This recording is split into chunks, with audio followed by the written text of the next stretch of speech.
राम जी की कितनी माताएं थी? कितनी? तीन। तीन माताएं, नाम याद है? माता कौशल्या, माता सुमित्रा, माता कैकेयी। ये जो तीन माताएं हैं ना, बड़ा गहरा मर्म है इसके पीछे। माता कैकेयी सबसे महत्वपूर्ण मां है राम जी के जीवन के लिए। अगर माता कैकेयी नहीं होती तो राम जी राजकुमार ही रह जाते, उससे ज्यादा कुछ नहीं हो पाते। भगवान तो नहीं बन पाते, पूजनीय तो नहीं हो पाते, इस धरती से राक्षसों का नाश तो नहीं कर पाते, धर्म की स्थापना तो बिल्कुल ही नहीं कर पाते। और जब हनुमान जी से मुलाकात उनकी नहीं होती तो फिर हनुमान जी भी कहां रहते अगर राम जी वनवास में नहीं जाते तो श्री राम को राजकुमार से भगवान बनाने वाली कोई मां थी तो वो माता कैकेयी थी। जन्म देने वाली तो माता कौशल्या। लेकिन यहाँ जो तीन माताएं हैं, ये हम सभी के जीवन में वो तीन माताएं हैं, सभी के जीवन में। ये तीन माताएं प्रतीक हैं भक्ति के तीन मार्गों की। ये तीन मार्ग हैं भक्ति के। पहली माता कैकेयी। कैकेयी माता कौन है और उनके साथ कौन है? कैकेयी माता की सबसे घनिष्ठ मित्र कौन थी? मंथरा, सबसे नजदीकी मित्र। जो मंथरा कह देती थी कैकेयी माता उसको मान लेती थी। मंथरा कैकेयी माता के साथ में है। कैकेयी माता के साथ जो मंथरा है, वो मंथरा कौन स्त्री है, कैसी नारी है?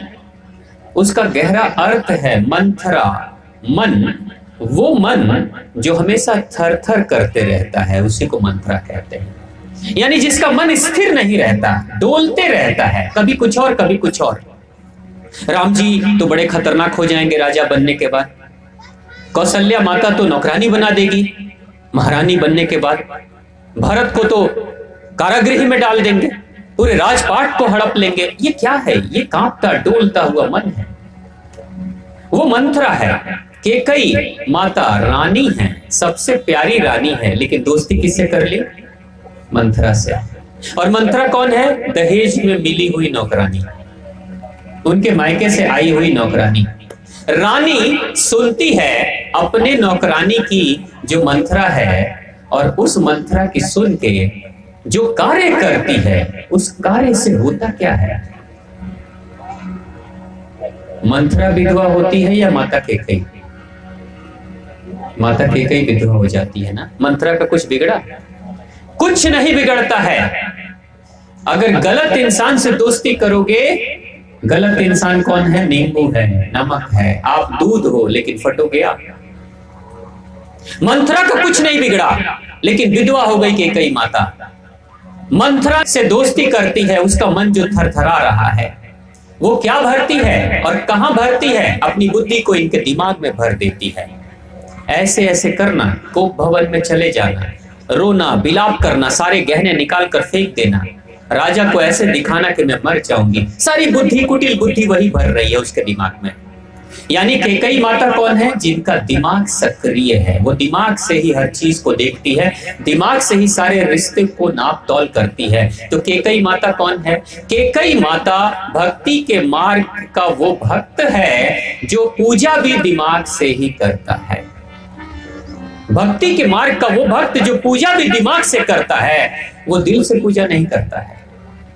इसलिए वो भक्त कह सकता है कि प्रभु मेरी मनोकामना पूर्ण करा देंगे ना, 1.25 किलो लड्डू आपके लिए हम जरूर खरीद कर लाएंगे। ऐसे भक्त सौदा कर सकते हैं अपने भगवान से, सौदा कर सकते हैं। और अगर भगवान ने वो इच्छा पूर्ण कर दी तो 1.25 किलो लड्डू मिलेगा, और नहीं तो लड्डू तो नहीं मिलेगा, शिकायत जरूर मिल जाएगी। इस भगवान में कोई शर्ती नहीं। मंथरा जैसा कोई साथी हो कैकेयी का जिसका मन थरथरा रहा है, तो मंथरा अलग नहीं है। कैकेयी वो भक्त है भगवान की जिसका मन थरथरा रहा है, डाउट में है, कंफ्यूजन में है, पता नहीं क्या होगा। पूजा तो कर रहे हैं भगवान की, पता नहीं कुछ मिलेगा कि नहीं। होता है ना, पूजा कर रहे हैं लेकिन मिलेगा कि नहीं, भगवान सुनेंगे कि नहीं, कुछ पता ही नहीं। तो यही कैकेयी है। अगर आपका भी मन ऐसे ही थरथरा रहा है तो पूजा चाहे वर्षों कर लीजिए, कोई फर्क नहीं पड़ेगा। लेकिन दूसरी माता वो बड़ी महत्वपूर्ण है। दूसरी माता है सुमित्रा। माता सुमित्रा कौन है?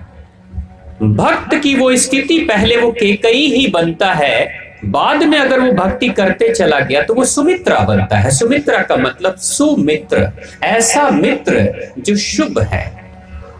उसका मित्र, वो मित्र कैसा है? उसके शरीर में परिवर्तन हुआ, उसके मन में परिवर्तन हुआ, उसके व्यक्तित्व में परिवर्तन हुआ। सुमित्र, वो मित्र बन जाता है। पहले तो दिमाग से चलता था, धीरे से वो हृदय पे आता है, क्योंकि मित्रता तो हमेशा हृदय से होती है ना। मित्रता दिमाग से नहीं होती, दिल से होती है।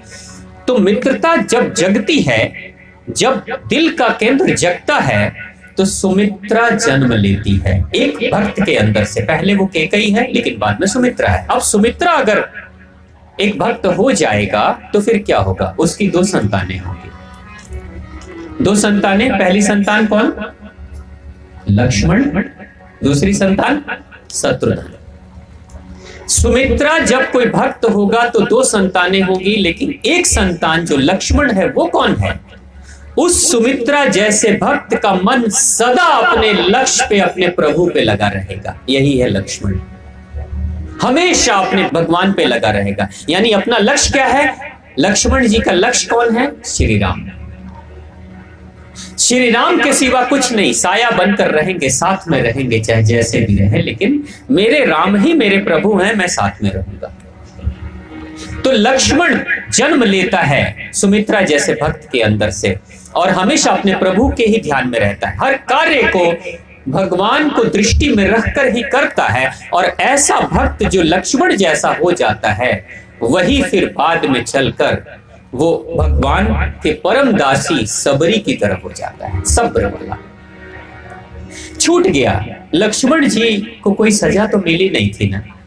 लक्ष्मण जी तो बस अनायास ही प्रभु श्री राम के प्रेम में कहते हैं कि भैया आप जहां जाओगे वहां मैं जाऊंगा। राजमहल छूट गया, पद प्रतिष्ठा छूट गया, सब कुछ छूट गया। उस जंगली रास्तों पे, कंकड़ीले पत्थरों पे बिना किसी सजा के सजा भुगत रहे हैं लक्ष्मण। क्यों? क्योंकि मेरे प्रभु जहां जाएंगे वहीं जाएंगे, मुझे महलों से कोई लेना देना नहीं। तो सब्र आ गया अंदर से। लक्ष्मण के मन में सब्र आता है। जब सब्र आता है तो वो सबरी बन जाता है, मेरे प्रभु। अब सबरी जो भक्त है वो सबरी कैसे होती है? सबरी वो है जो झाड़ू भी लगाएगी तो ये कहेगी कि मेरे राम आने वाले हैं, इसलिए मुझे ठीक से झाड़ू लगाना है। वो फूल चुनेगी तो ये कहेगी आज मेरे प्रभु राम आने वाले हैं, अच्छे अच्छे फूल चुन के रखना है। वो बेर चुनेगी तो वो चखेगी कि कहीं खट्टे बेर ना मेरे प्रभु के पास मिल जाए, तो वो जूठे बेर देगी, लेकिन फिर भी मीठे ही देगी, खट्टे नहीं देगी। यानी बेर में भी राम दिखाई दे रहे हैं, माला में भी राम दिख रहे हैं, झाड़ू में भी राम दिख रहे हैं, कुटिया को सजाने में भी राम दिख रहे हैं, पानी भर कर लाने में भी राम दिख रहे हैं। यानी सारे कार्य सबरी के सिर्फ श्री राम के लिए हो रहे हैं। जबकि जंगल के लोगों ने कहा था ये पागल हो गई है भीलनी महिला, पागल है ये, वर्षों से राम के लिए रोज तैयारी करती है, लेकिन राम तो आए नहीं। लेकिन फिर भी वो कहती है कोई बात नहीं, कल नहीं आए ना, आ जाएंगे। यानी वर्षों से कर रही है, रोज यही सोच के आ रही है, रोज यही सोचकर सेवा और तैयारी कर रही है कि आज आने ही वाले हैं। तो सबरी ऐसे तब आती है अंदर से जब लक्ष्मण जैसा व्यक्तित्व होता है। लेकिन उसके पहले शर्त है कि लक्ष्मण भी जगेंगे सुमित्रा के अंदर। कब? जब शत्रुघ्न जैसी संतान होगी। शत्रु का हनन दमन करने वाला। शत्रु कौन है? दुश्मन कौन है? हमारे ही अंदर के विकार, हमारे अंदर की बुराइयों का दमन हनन करता है शत्रुघ्न। तब जाकर लक्ष्मण जैसी दूसरी संतान होती है। यानी 2 गुण प्रत्येक भक्त को, सुमित्रा जैसे भक्त को बनने के लिए 2 गुण उनके अंदर होना अनिवार्य है। अंदर से उठने वाले प्रत्येक बुराई का दमन हनन करे, ना कहे नहीं। मन में विचार गंदे वाले तो उठते ही हैं, बुरे विचार, नकारात्मक विचार हमेशा उठते हैं, लेकिन शत्रुघ्न बनकर हमें खुद कहना है नहीं, मुझे ये सब नहीं करना, मुझे किसी की चुगली नहीं सुननी, मुझे चुगली नहीं करनी, मुझे किसी के लिए षड्यंत्र नहीं करना, मुझे किसी से लड़ाई झगड़े नहीं करना, मुझे किसी दूसरे के बुराई करने में कोई आनंद नहीं आता, मैं दूसरों की खुशी से खुश होऊंगा, मैं दूसरों के दुख से दुखी होऊंगा। इस तरीके से जब इंसान चलने लगता है तब वो शत्रुघ्न बनता है, तब वो लक्ष्मण बनता है, और तब सबरी जैसा सब्र आता है। तो ये स्थिति वो है भक्ति मार्ग, यानी सुमित्रा कौन है? भक्ति मार्ग। और कैकेयी कौन है? कर्म कांड मार्ग। कर्म कांड ही कर रही है, माला जाप कर लेगी, फूल चढ़ा देगी, प्रसाद चढ़ा देगी, टीका लगा देगी, सब कर देगी, लेकिन दिल से कुछ नहीं करेगी, सब कुछ दिमाग से चलेगी। जब कैकेयी से आप सुमित्रा बनते हैं और सुमित्रा के बाद आगे बढ़ते हैं, तब कौशल्या माता आती है, सबसे बड़ी। लेकिन कौशल्या माता कब आती है और कौशल्या माता कहां है? कौशल्या माता वो माता है जो अध्यात्म की चरम शीर्ष है, आत्मा तक पहुंच गई।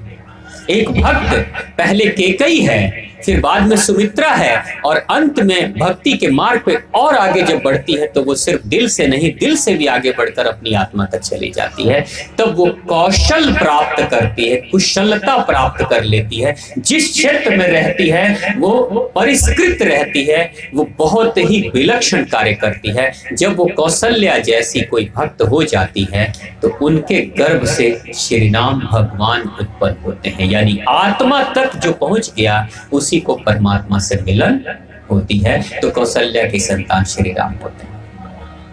ये जिंदगी के चरम शीर्ष हैं, ये 3 सीढ़ियां हैं, 3 पायदान है, इससे होकर सभी को गुजरना पड़ता है। हम अपने पे निरीक्षण कर लें कि हमारी स्थिति कैकेयी वाली है, सुमित्रा वाली है या कौशल्या वाली है।